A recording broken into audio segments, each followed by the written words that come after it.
Hey everyone, in today's video I'm going to be testing out the most popular bubble recipes. My goal is to save you time and ingredients by helping you sift through what doesn't work and which one works the best. Let's get into the video. Alright, so to start out I needed to find some recipes. To make sure my search results were unbiased and not based on my past search history, I opened up an incognito tab.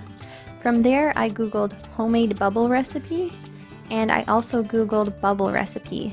And these were the top 5 search results.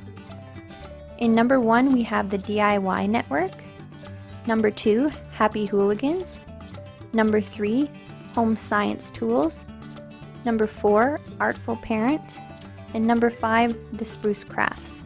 With my list in hand, it was time to make the recipes. The first one I tried was by the DIY Network. To make their mile-high bubbles you need water, dish soap, and corn syrup. To a jar, add 2 cups of warm water, 1/3 cup of dish soap, and 1/4 cup of corn syrup.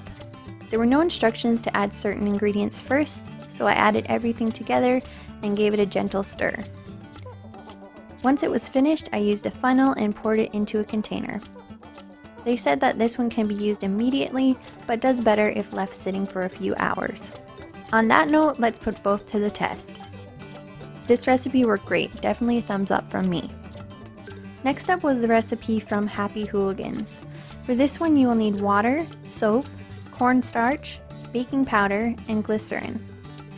The original recipe made quite a large batch, so I decided to half it. I added in 3 cups of warm water. Next I added in 1/4 cup of cornstarch and stirred until it was dissolved. Then I added in 1/4 cup of Dawn dish soap, half a tablespoon of baking powder, and a half tablespoon of glycerin.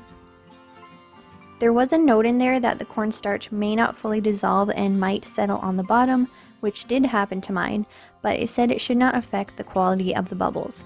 For this recipe, it is recommended that they sit for at least an hour before using. To keep the test consistent, I tried immediately after mixing and the next day as well. For this one, I could feel the cornstarch at the bottom and it wasn't something that works right away after using, so because of those two things and the fact that it required so many ingredients, it gets a thumbs down for me. The third recipe I tried was from Artful Parent. For this one you need water, dish soap, and sugar. The original recipe was a larger batch, so I halved this one as well. To a jar I added 2 cups of warm water, 1/4 cup of sugar, and then I mixed it until all of the sugar was dissolved. After that I added in 1/4 cup of soap and stirred it gently.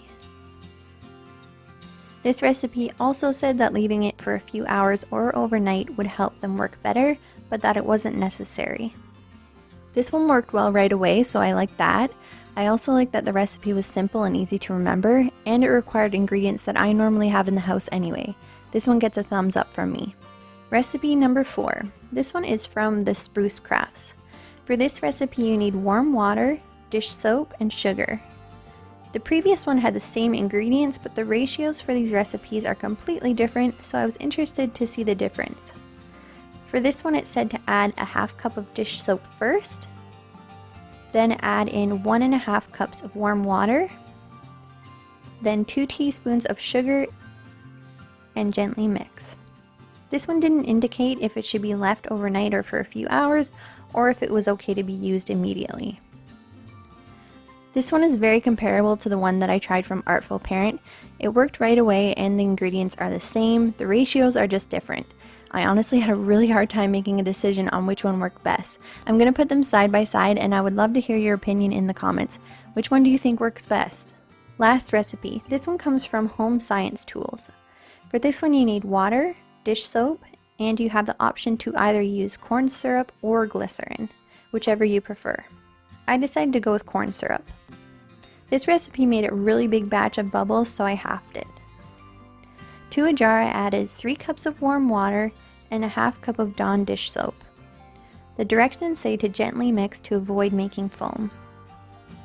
They made a note that if the Dawn dish soap you were using was ultra, which mine was, that you should double the amount of glycerin or corn syrup you're using, so I ended up doing that and adding in 1/4 cup of corn syrup.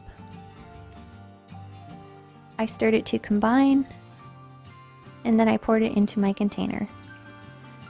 The recipe says it can be used right away, but does note that letting it sit overnight will give you better bubbles. This recipe uses the same ingredients as the first recipe I tried, the ratios are just different, so I feel that this one needs a side-by-side as well.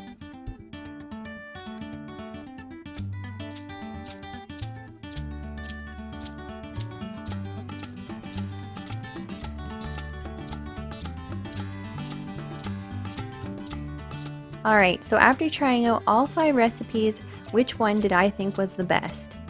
Honestly, it was a tough call because all of them worked by the next day. But before I let you guys know which one I thought was best, I want to hear from you guys. Leave me a comment down below and let me know which recipe looked like it worked the best to you. For me personally, it came down to 2 things, time and ingredients.